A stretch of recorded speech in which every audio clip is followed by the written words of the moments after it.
Hey guys, welcome back to another video. Now, because working on one costume is never really an option, I've decided to start another, and it's one that I've been considering for a while. That is, of course, the Phantom of the Opera. And I thought I would start by showing you one of the more iconic pieces, and it is a piece that I've had in my collection for a little while, and that is the mask.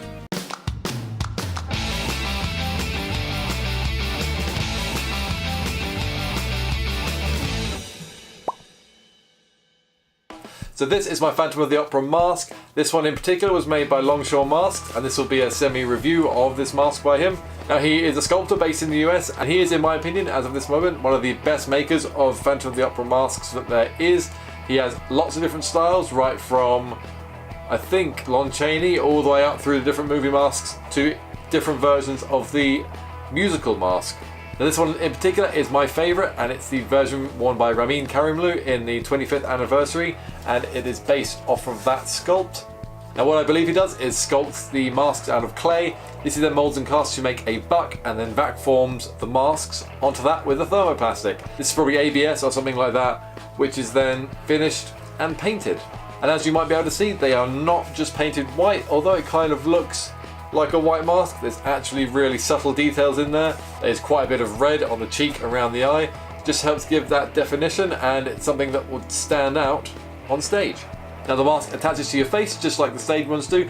There is a wire running from the top of the mask down to the temple/cheek area on this side, and this will, if you have the right kind of hair, blend into your hair when it goes on. I'm just a huge fan of this mask in particular, and it's a great starting point for this costume. Now, these masks are a little pricey, but it's what you can expect for a handcrafted item. It's had to be sculpted, molded, cast, vac formed and finished, and the price has to reflect that whole process done by a single artist. Having said that, I really do love this mask and have considered buying more, and I may buy some more ones in the future.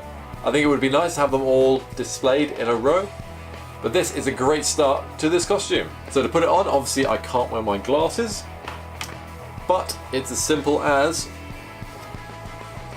popping it on your face like that. Now, when I get to fitting, I may adjust this so it sits on my face slightly better, because the eye hole should be the thing that really lines up. It lines up pretty well, but for this costume I will be wearing a wig and maybe even some makeup to do the scarring underneath, so that's got to reflect how this is going to sit on my face when everything goes on. But this thing is really light, it's not uncomfortable in the slightest. I have really good vision still. It obviously doesn't impede my vision too much. It's a bit kind of weird to get used to being on your face. You can kind of see it out the corner of your eyes, but other than that, it is lovely to wear, and I was sitting around in it the other day just cause. So there we go, guys. That was a quick look at my Phantom of the Opera mask by Longshore Masks. This is their 25th anniversary V2 if anyone is interested in getting this one. And of course, like I said, they have many different versions if this one doesn't quite take your fancy, and it's definitely worth going to check those out. I hope you enjoyed this video, and this is a costume I'm looking to put together pretty quickly, hopefully to wear in the summer. So look forward to more videos on this topic, and of course I will see you in the next one, and until then, take care. Bye bye.